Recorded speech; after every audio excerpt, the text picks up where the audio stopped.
How's it going, ladies and gentlemen? Welcome into another episode of NAISB. It's myself, Reagan Harrell, and Carly Fitzer. Got a great episode for y'all today. We're going to have our reaction to the top 25 that just released yesterday. I'm going to talk a little bit about the Space Coast tournament that I've been going to the last couple of days. You've seen on the socials, then a couple other midweek things. We had a no-hitter. Two no-hitters, actually, to talk about midweek, and then a top 20 matchup in Georgia Gwinnett and St. Xavier. Then we'll give you a little bit of a look ahead to this weekend. We've got some good ones, some good doubleheaders, some good series to be played this weekend. But before we get into things, just want to say thank y'all so much for the support. It has been just phenomenal seeing our socials grow. I took a look. I don't look often, but I took a look, just like how much we've been growing. It's like we've gotten 300 followers on Instagram in the last month, about the same number, a little bit more on Twitter. Carla and I were talking about before we recorded the YouTube. We had like 180 to 200, somewhere in that range at this point, of views on the first episode. So if you are watching on YouTube, please go ahead and click that subscribe button. If you are listening on iPodcast, Spotify, wherever else, go over to that YouTube, check it out. We're going to have our first YouTube exclusive episode coming out this weekend. It's going to be with awesome coach. Don't want to spoil it for y'all yet, but it's going to be an awesome interview with coach. Again, don't want to spoil it, but it's going to be a great interview. It will only be on our YouTube, so you have to go to our YouTube to check that interview out. Again, that'll come out this weekend. But again, appreciate y'all. Y'all are awesome. Number one thing y'all can do, though, for us, help us grow grow the game, grow NAIA softball. Click that subscribe button on YouTube and on iPodcast, Spotify. Scroll down where it says 5 stars. Please give us 5 stars. It means so much. We appreciate y'all. Carly, we have our first polls released. Top 25 has come out. What are your thoughts? Yeah. Well, a couple episodes ago, we put our own kind of spin on what we thought top 25 was going to be. Sure. I think the top 5 came out perfect. I think Olu deserves every bit of that number 1 spot. But I mean, it still could have been reasonably anyone within that top 25. So I think they hit it head on there. Yeah, I think Olu won. There were some questions. Maybe you could see a USAO or a Georgia Gwinnett, especially Georgia Gwinnett. I don't think you could really put too much rationale on putting USAO over Our Lady of the Lake after Olu beat them twice. But there's no doubt they got it right. The top 5, especially Olu at 1, USAO at 2, Georgia Gwinnett at 3. I could have made an argument switching those two. Don't hate it at all. And in fact, I kind of went back, looked at it a little bit more. I'm like, okay, they each have 2 losses. USAO's two losses are to the number 1 team in the country, Georgia Gwinnett, teams outside top 25. Makes a lot of sense. And I thought about it a little more. I was like, well, maybe you could really put number 4, Central Methodist, over number 3, Georgia Gwinnett. But again, I think that 2, 3, 4, however you put them, I don't think it's that much of a difference, especially at this point of the year. Number 5, Oklahoma City. Perfect. That rounds out the top 5. I think my first question mark was Oregon Tech at 6. Now, Carly, there's a difference. So here's where I'm at with Oregon Tech. Random person comes up to me on the street, says, Reagan, give me your 6 best teams in NAIA softball. Oregon Tech's making that list. I promise. That doesn't mean I think they should be number 6. Personally, I thought they were going to fall outside the top 10. Not far. I mean, somewhere in that 11, 12, 13 range is where I saw them. I think 6, a bit high. But again, first rankings, it is what it is, I guess. Yeah. I mean, yeah. Yeah. I mean, Wheels are spinning, nothing's coming out, but I I got mean, you. Yeah, I talent mean, that they for have. me, I'm sorry, go ahead.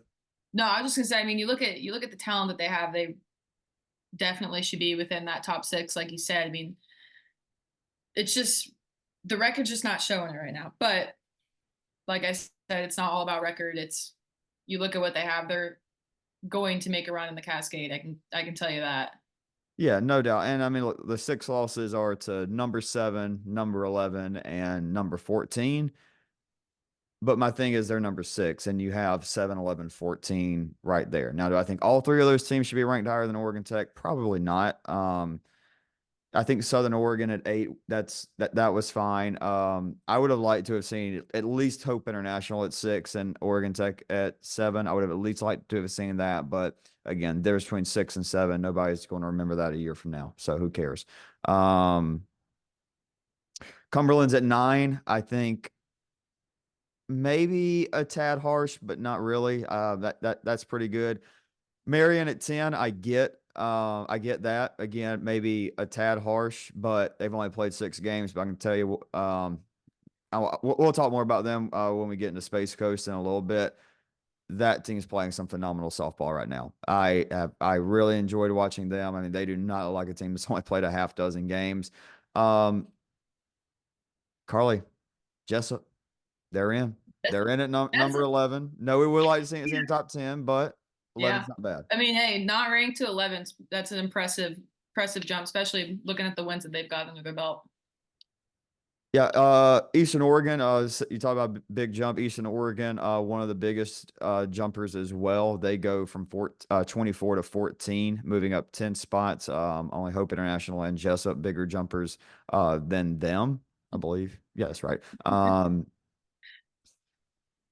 It's not a bad spot. I think maybe so tied with 14 with Northwestern. Both had 272 points. I think maybe you could put them ahead of Northwestern, Mobile, and Midland, move them up to 12. But again, 14 or tied for 14, that's fine. Iowa moves down 7-1. We're going. They got 7 good wins. We're going to talk about that one loss to a team I know pretty well in a little bit. Middle Georgia 17, really good team. Grandview, another huge jumper from not ranked to number 18. Carly, we talked about a little bit about them earlier, and now they're starting to get back in that national picture where they definitely deserve to be. Yeah. Coastal Georgia only moves down one spot, 19. St. Xavier, I was worried St. Xavier would jump out. I applaud the Raiders for recognizing this is one of the 25 best teams at NAIA softball. 10-6, and they've battled through 16 games, no doubt. I mean, one of the tougher schedules so far. We'll talk a little bit more about them in a minute.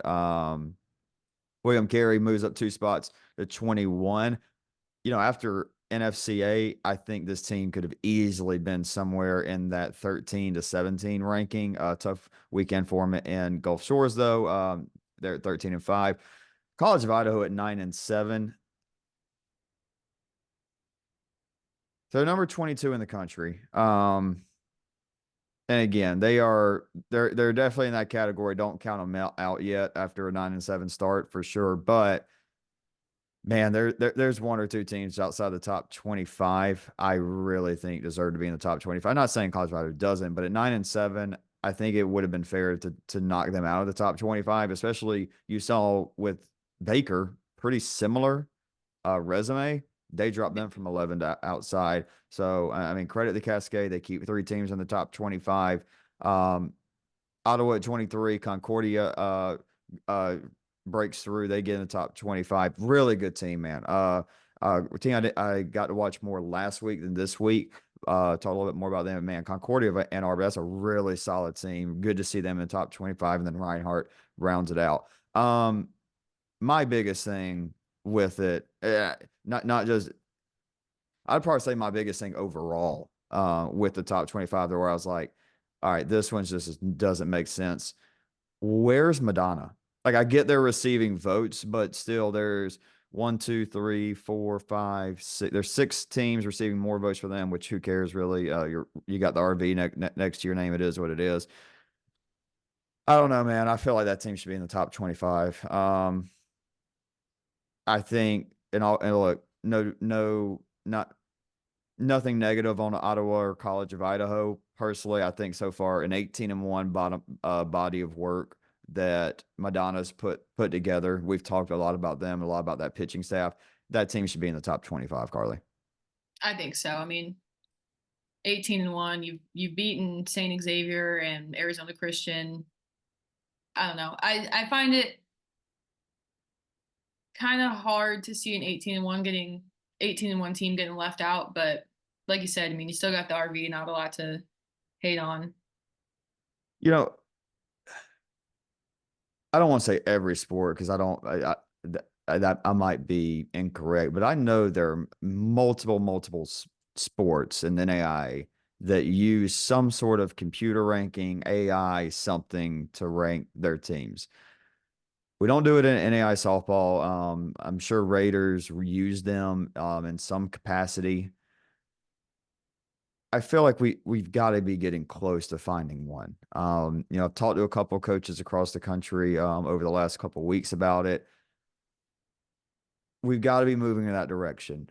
Again, I'm not trying to discredit the Raiders. They do an impossible job very well. Like you are never going to make anybody happy or everybody happy doing any kind of rankings. Just is what it is. It's why we try to avoid them as much as we can.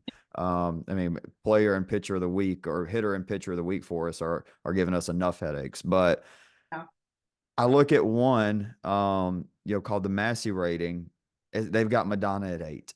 And you look, yeah, it's Olu at 1, William Jessup at 2, Hope International, Southern Oregon, Central Methodist, Gwinnett, Marion, then Madonna. Look,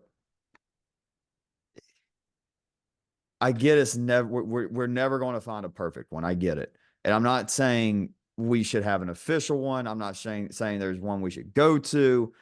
I would love to get there. I would love for somebody to get that technology. Maybe I can rack my 3.5 semesters of being a CIS major together, see what I can cook up. It's not going to be great.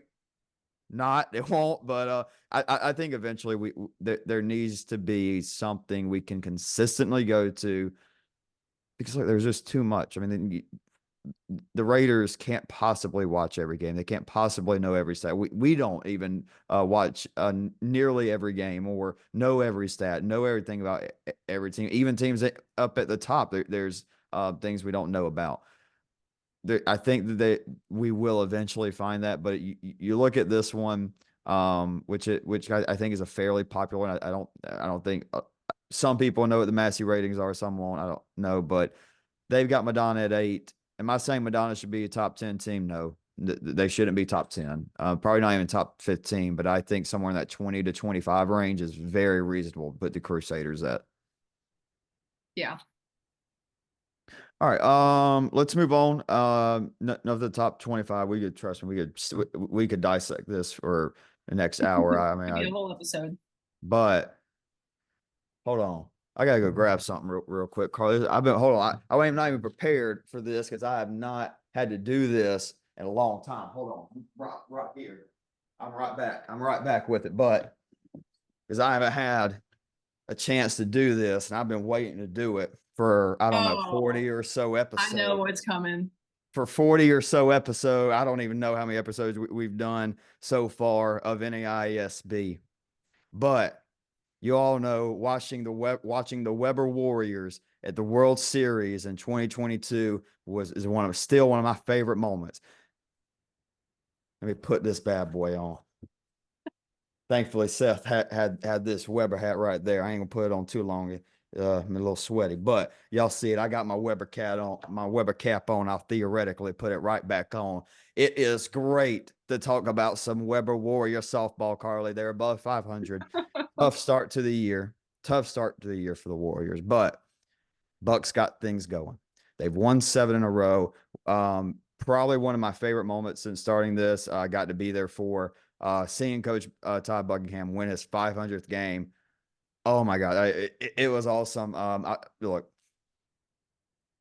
I've done good, not being biased with Weber or whatever. I think most people, unless I say it or tell them, they probably wouldn't even know I go to Weber. But to be a Weber Warrior, be there for that moment for that guy, and then he wins his 500th, then it's like, all right, now go play number 14 Indiana Wesleyan. It's like, okay, and then in the IWU game, Carly, the most fun I've had watching Weber softball since they won the Sun Conference tournament 2 years ago. They win 6-2 against the Wildcats. Taylor Thomas, last year the Sun Conference Freshman of the Year, has been phenomenal so far this year. Again, 2.27 ERA, 49 strikeouts, and 46 in the third innings against a great lineup in IWU. And I look, they are very similar to Marion. They've played single digit games, but they are a great team. And Taylor Thomas went out there, not complete game, 9 strikeouts, ran into a little trouble in one inning, gave up 5 walks. Would be the one thing, but hey, that's a great lineup. If you don't throw strikes, they're gonna make you pay. 2 unearned runs against IWU. Great job from Taylor Thomas. Weber played small ball really well, manufactured some runs, laid down some really good bunts to have a big inning. Just looking at Weber, and the for Weber, it starts in the circle. Obviously, just talked about Taylor, Chloe, and Jenna, more veteran players, especially Jenna. She was one of only, I think, 2, maybe 3 players still on the Warrior team from the World Series side 2 years ago. They've both been really good with an ERA just above 3. Oh, quick stop. Just want to mention this name, just because I'm sure we got Weber people listening, or just fans of softball in general. They remember the name Kayla Swenson from a couple of years ago. Phenomenal pitcher for Weber. Went to St. Leo, had a season-ending injury. Saw that she was back pitching for St. Leo, which is phenomenal. She had a really bad bicep injury. But to have her back, that's awesome. Great seeing her continue on, and always a Weber Warrior for life, Kayla. But in the lineup for back to it, in the lineup for Weber, Rachel Lamoureux behind the plate's been phenomenal. 432, 9 RBIs. Talia Romero is batting 373. J.K. Bland batting 307. Starting to see girls in the lineup really hit it hard, just hitting it at a lot of people. Biggest thing for Weber, got to clean up the defense. Man, got to clean up the fielding. If they do that and they start, keeping it at 1 error a game, let's just start there. Keep it at 1. Keep it at 1 error a game. Start throwing some zeros up in that third box. Real dangerous team. Really proud of Coach Buck and seeing the team just from a year ago to where they are now. They've won 7 in a row. Carly, I know you're real proud of your alma mater, what they're doing this year. This is really awesome. Really happy to see Weber rolling, man. Hey, happy for you. But Carly, the overall theme though, just we are in. Sorry, I forgot to even. This is our Space Coast part of the show. With Space Coast, again, another phenomenal week. That complex rocks. I don't think I've seen a single piece of garbage anywhere. Walking around, they've kept it clean. It's been awesome. Great complex there. But the overall theme that I have from going Monday, Tuesday, and I didn't go today. Went to Strawberry Festival. It was awesome. Saw a pig race. Fantastic. So much fun. But anyways, the sun shined. The Sun Conference shined phenomenal. But they're really, really happy to see the Sun Conference rolling. I'm going to tell you something. We're about to see some new faces come out of the state of Florida. Maybe not this year, but in the future, there are 3-4 programs. Talked about Weber. About to talk about a couple more. I don't think power shift may be the right word because Southeasterns, they've struggled, but not going to write that program off this year, especially definitely not in the future. Coastal Georgia, super young. They're going to be really good. But 2 teams I really want to point at that I'm going to say this time next year, they will be very minimum receiving votes. St. Thomas and Kaiser. We'll start with St. Thomas. Anna Toon, 8-0 with a 2.12 ERA, holding opponent bats to a 161. And that's not even the cool part, Carly. She's batting .525 with 13 extra base hits, 13 ribeye steaks on the grill. She's slugging over 1,000. Fun. That's not bad. I love a good pitcher that can hit. Fires me up. Well, we talked a little bit about her a couple of weeks ago. St. Thomas, a couple of weeks ago, I told you this team put a pin in. Well, we're taking the pin out and talking about them now. 15-1. Now, is it the strongest 15-1? It's not, but you win 15 to 16 ball games, you're a good team. I don't care. they've got a really good second pitcher, Melody Viciano, 233 with she's 6-0. Bianca's batting 500. They have four other players batting over 300. This is a solid team. Anna Toon, going back to her, I can't remember if I told y'all or not, but this was an all conference player at Montana, a D1 who said, "Hey, tired of the cold weather." Went to a great JUCO, Central Florida. No, yeah, I remember talking about this. Me talked about Central Florida, great JUCO, yada yada yada. She's continued to keep things rolling. But Kaiser, we're going to talk a little bit about who they've got coming up when we do our weekend preview later. Really excited to see their game against the Knights. Testa Bono, though, she's got a Sun Conference Player of the Week under her belt. She's hitting all parts of the field, playing a really good first base defensively. Seeing her, I mean, she is really good with the glove, good picks. On the kind of the low hang time, pop little flares, does a really good job moving her feet, getting to those, making plays. Lizzie Small, who we talked to before the year started in our Sun Conference Media Days, batting 333, also 8-2 with a sub-2 ERA. Alex Perez has been solid, batting just under 400. Then a real speedy leadoff in Macy Schaff. She's got 13 stolen bases. Both teams, young coaches. Really, all three teams we talked about in the Sun Conference, real similar. And a couple more. I mentioned Florida Memorial, and then there's one more team that we're going to talk about, real similar. Coaches that have only been there a year or two, now getting things going with their players.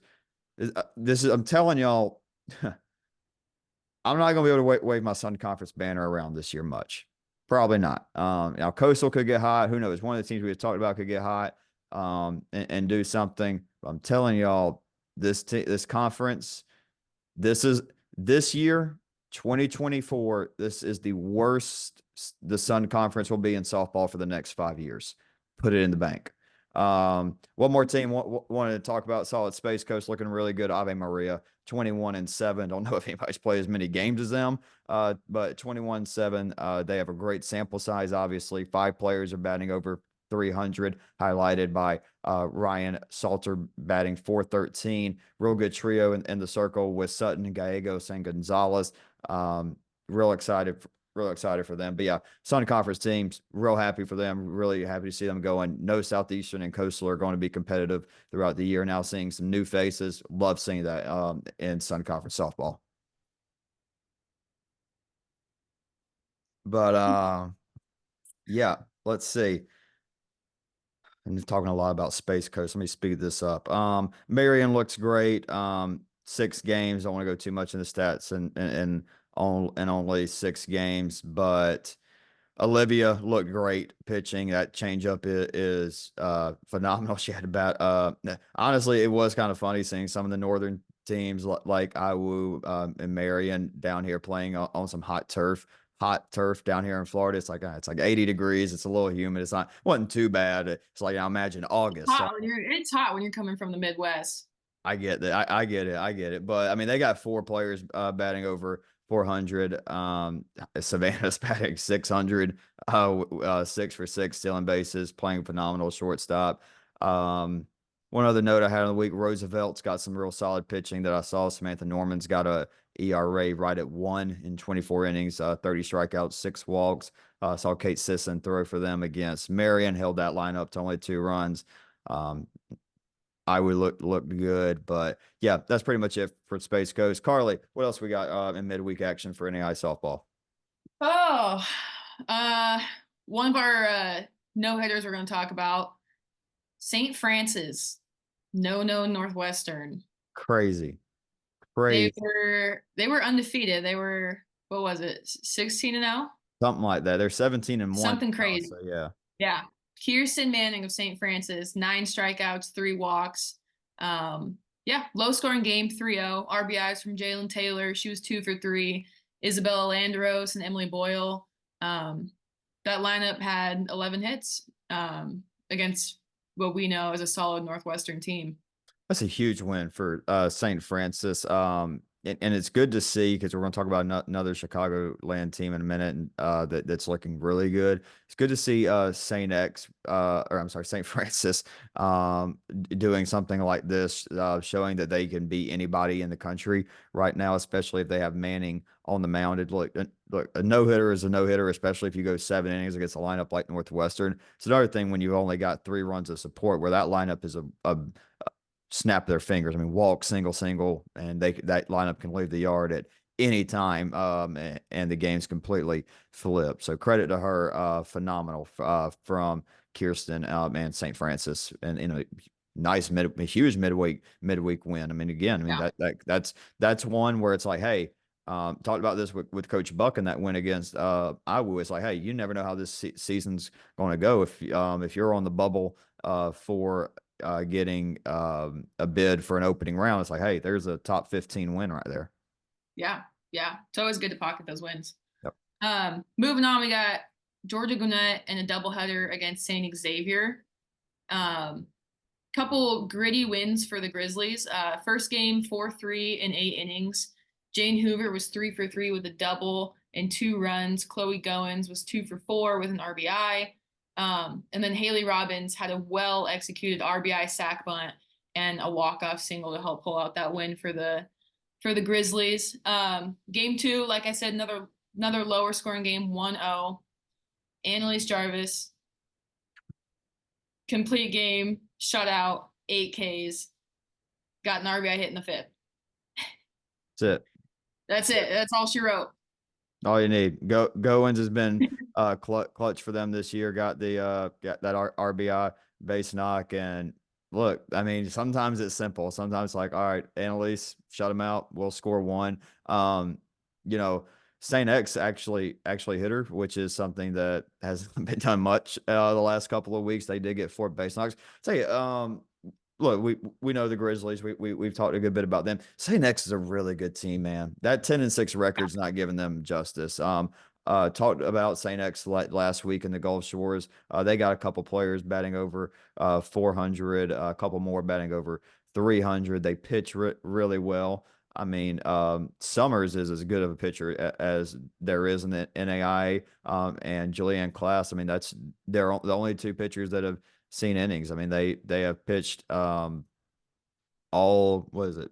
Where is that? Yeah, 109 in the third innings for the Cougars. They've got some more big games coming up in the Peach State. We're gonna talk about it in a little bit. But yeah, again, I said it earlier. I'm glad the Raiders recognize that this team is better than 10-6, and they're in the top 25 because they definitely deserve that. They do. Yeah. Moving on to our second no-hitter. Yeah. No This one surprise. just happened. This is like a fresh off the stove no hitter. Just happened Is it out really? hour. Yeah, this is today. Yeah, they play Peru State today, like hours before as we record. At 10 Okay. o'clock on a Wednesday. Yeah. Well, USAO's very own Sophie Williams threw a no-hitter against Peru State, had 18 Ks and just 1 walk. Jesus Christ, dude.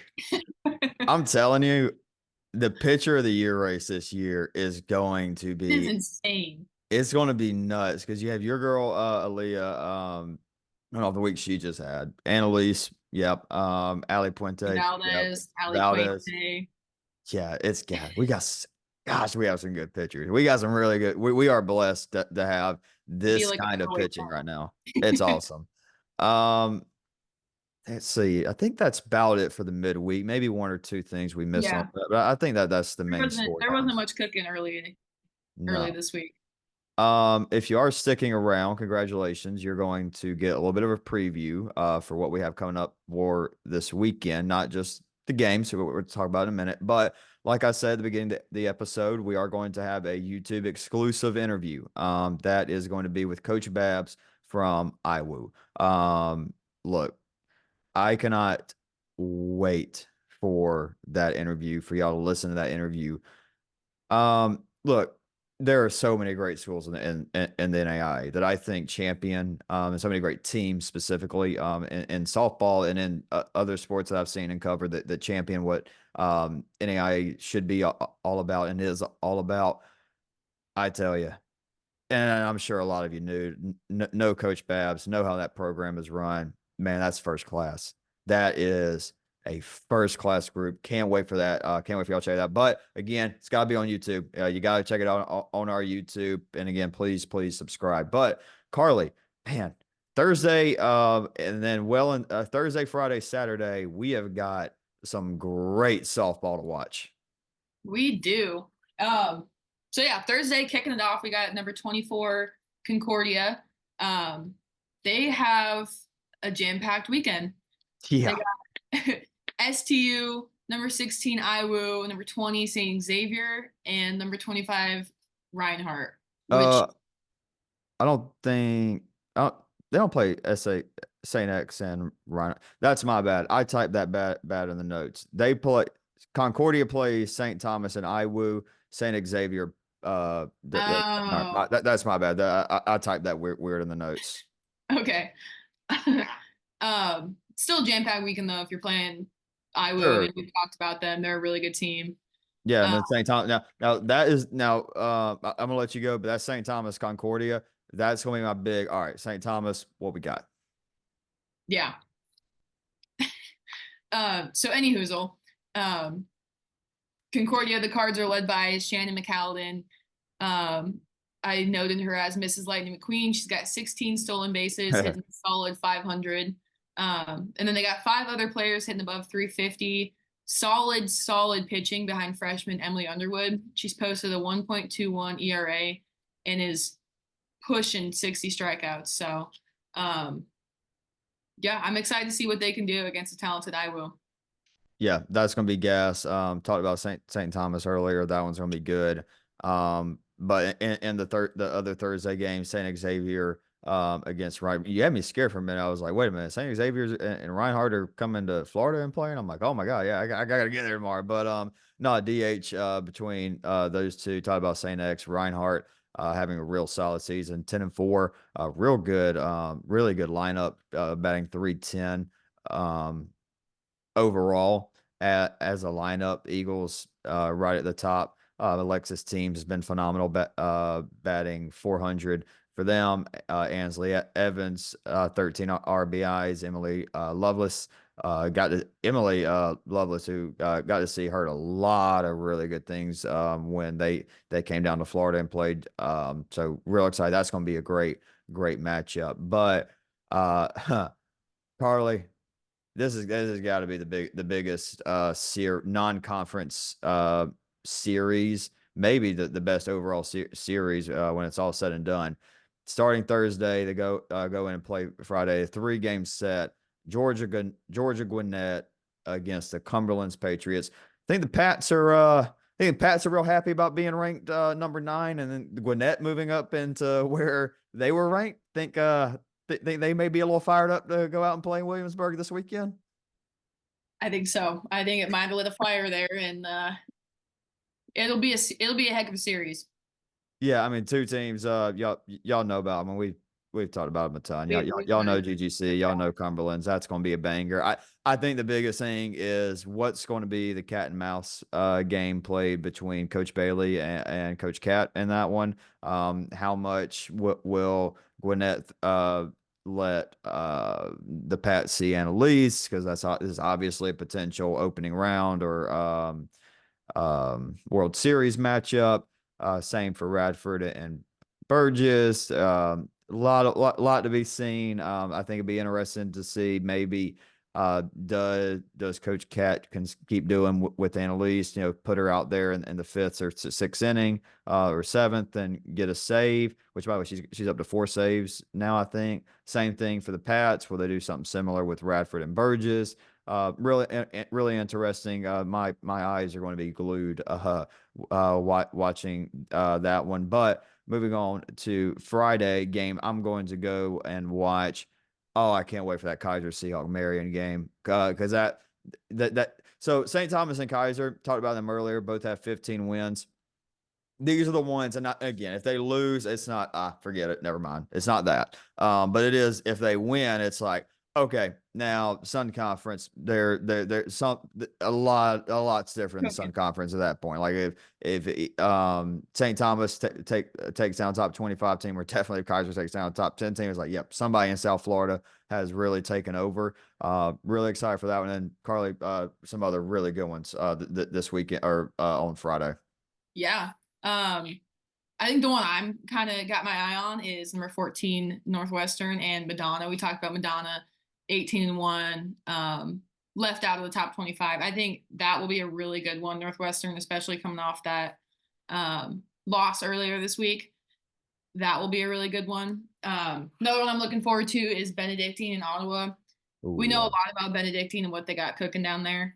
Um, I'm excited to see how Ottawa can bounce back from a 2-2 weekend down in Wichita, lost to Midland 6-0, but they got a tough Friday, Saturday too. They got Benedictine on Friday, and then Saturday playing the Grandview Vikings. That's gonna be gas. I think Benedictine one went away from that 23 and that RV maybe being flipped, or maybe this is a top 25 matchup. I think if Benedictine either beats Midland in that crazy 9-8 game a couple weeks ago, or if they didn't lose to St. Mary midweek last week, I think they would have gotten in. I think they were sitting at like 27, 28, so they were right there knocking on the door of the top 20. I think it was like the two of the teams that got knocked out of the top 25, and then Benedictine. But yeah, Yeah, that's gonna be a great one. Vanguard and ACU, we got GSAC action. We have GSAC action, so we've quoted on the conference for a couple of episodes because obviously we talked done a lot about them in the preseason. They're getting going. Carly, I know you're super excited to start seeing some GSAC action. absolutely. Yeah. Not the only one. Get to see ACU play Hope International doubleheader on Saturday. Interesting. I like it. It makes sense. Oh, and again, bring up something we don't like talking about. Obviously, nobody does. But Antelope Valley, just thinking about teams out west. Antelope Valley. I'm sure y'all heard. I heard it first on NAI Balls. Twitter saw their tweet. Uh, Tough closing down. We've there've been a couple NAI schools. No, Iowa Wesleyan was a school that shut down not too long ago, or about a year or so ago. Sucks, man. You know, uh, way above my head, way above my pay grade to break down or understand it, but hate to see it. Then especially our hearts go out to the student athletes that won't be able to finish their season. That sucks. But moving back to the good stuff. One last one, really highlighting on Saturday, big doubleheader in the Southern States. William Carey against Mobile. Carly. Another one, another banger. Beautiful. Chef's kiss. Yes. Carly. Anything else you want to hit on before we send the people into the weekend? Yeah. Like our Facebook page. Oh yes, our Facebook Forgot to page. mention that. I am not the most talented at Facebook, so it took me a little bit. Took a little trial and error. Me and Reagan were texting back and forth about it for about the whole day. So go like that. We'll be putting some content out on there. Yes, we will. Do that one. Help reach the parent demographic. I didn't. Oh my goodness, we have a guest. Oh, this is why you need the YouTube. This is Miss Rue. Miss Rue, how are you doing? This is my beautiful godchild, Rue, Seth's dog. Thank you. Thank you for gracing us. That is the next Miss Peaches, ladies and gentlemen. Oh, what a what a good girl. True. Such a good girl. Looks like we're actually about to be taking Rue for a hot girl walk. So, Carly, got anything else? Nope, that's all. All right, let's go take Rue for a little walkie poo. Y'all have a wonderful weekend. Again, Coach Babs on Saturday on the YouTube. Check it out. Appreciate y'all again and have a great weekend.